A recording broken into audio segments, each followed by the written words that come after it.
Alright, I got a quick tip for you guys today on engine hesitations upon takeoff. This one's a 2011 F350 6.2 liter, but the principles apply to just about any vehicle that has an electronic throttle body especially, are sensitive to this, and that has to do with any kind of airflow problems before the mass airflow sensor right here. Anything that disrupt the airflow and make it erratic or swirl through there or anything like that will mess up your reading for your torque calculation, internal torque calculation inside the PCM.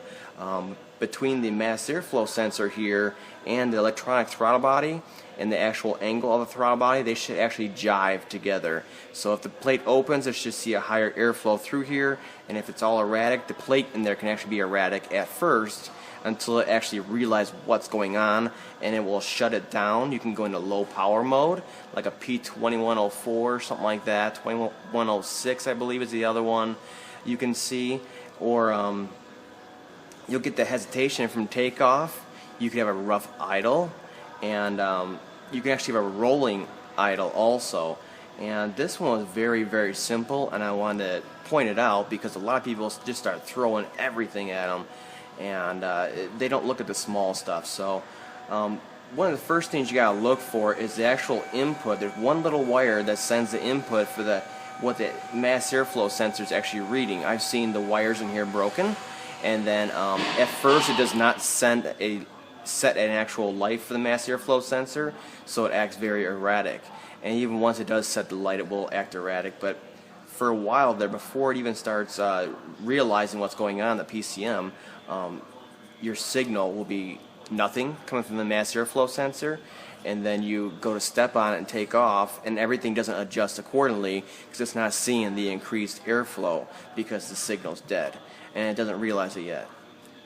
Now the other thing, which is very common, I don't see it too often, but I hear a lot about it, is actual like lint, those cottonwood seeds, bugs, bees, I guess, get on there. They get onto the actual element in here, the actual hot wire element in the mass airflow sensor, and the reading is skewed at that point because it's blocking it.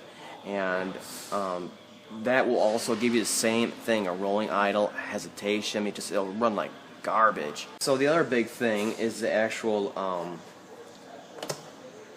well, before I get into that, I want to show you what I found on this one. And like I said, I don't want you guys going after a bunch of different things, and to realize that these new engines, all the inputs have to be just right, and it can't be skewed. Everything's so critical on these new ones that they'll either set a light or they will start acting funny from a basic airflow disturbance in here, whereas an old throttle body or carbureted car would not even care.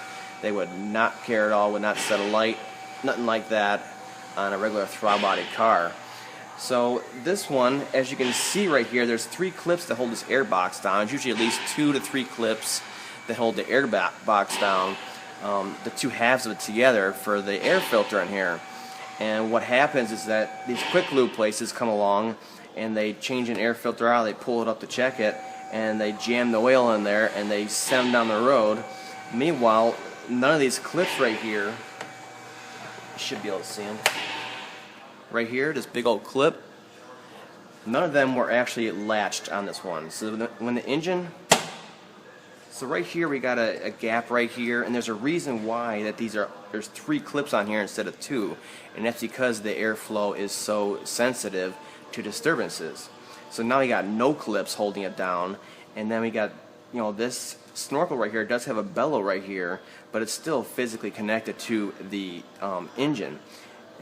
So we can, when the engine torques, it can actually pick up on this, and then you have airflow from your fan, and of course driving down the road you have airflow coming through here, and then it gets up in here as you're torquing, and it goes up and through here, and then it swirls past the mass airflow sensor here, and that can actually shut your engine down to an idle only mode, because this is the main input for that electronic throttle body.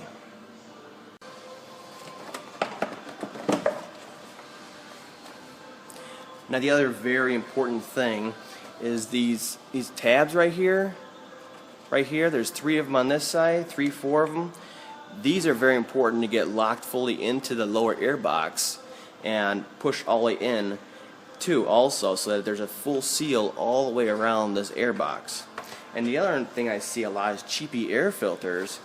They can actually crush along the sides here, and it'll do the same thing. The airflow will come past it and it will swirl, and it'll go right into the mass airflow sensor here.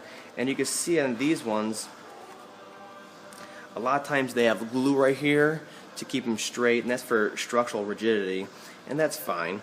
But a lot of them have these screens on them to help straighten the airflow also. So it's very important you put the air filter in. You get the proper air filter. Don't buy cheapy ones. You can actually break down the side of the road for an air filter unless you know what you're doing. So that's a really big waste of time and money. And then make sure all your tabs are in here.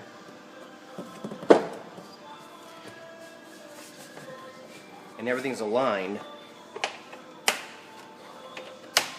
And the most important thing is making sure all these locking tabs are locked on. And they should be nice and tight like that. So before you start going and changing all kinds of spark plugs and checking, changing fuel filters out and changing fuel pumps out, everything else, I'm talking when I say hesitation, you go to give it gas, take off from a stop, and just falls on its face. Like something's definitely not right. Before you start going to change all those items, just take a second to look at this airflow system on here, because they, like I said, they are very, very sensitive, and make sure it's all latched and you have a proper air filter, your tangs are all in, and then if all that looks good and there's no coat still, I would get a mass airflow cleaner from CRC and pull the mass airflow sensor out. Don't touch it, just spray it and clean with that mass airflow sensor from CRC. And I got a whole video on how to properly clean these without ruining them. That'd be the first thing I would check and clean before going any further with anything else on this vehicle for hesitation upon takeoff. So I just wanted to get it out there and remind you guys to look at the small stuff, because they come in, this truck has 35,000 miles on it, they go, what the heck, I bought a new truck so it'd be reliable, it's a transport company, and they're having problems with the engine, sluggish on takeoff, it's got a fifth wheel in the back, and what the heck for, blah blah. In all reality, the last place that did the oil change, whoever that was, because this is a traveling company, state to state, I don't know, simply left the air filter box unclipped. And it skewed all the readings, and it's as simple as that, because these are so sensitive to the inputs.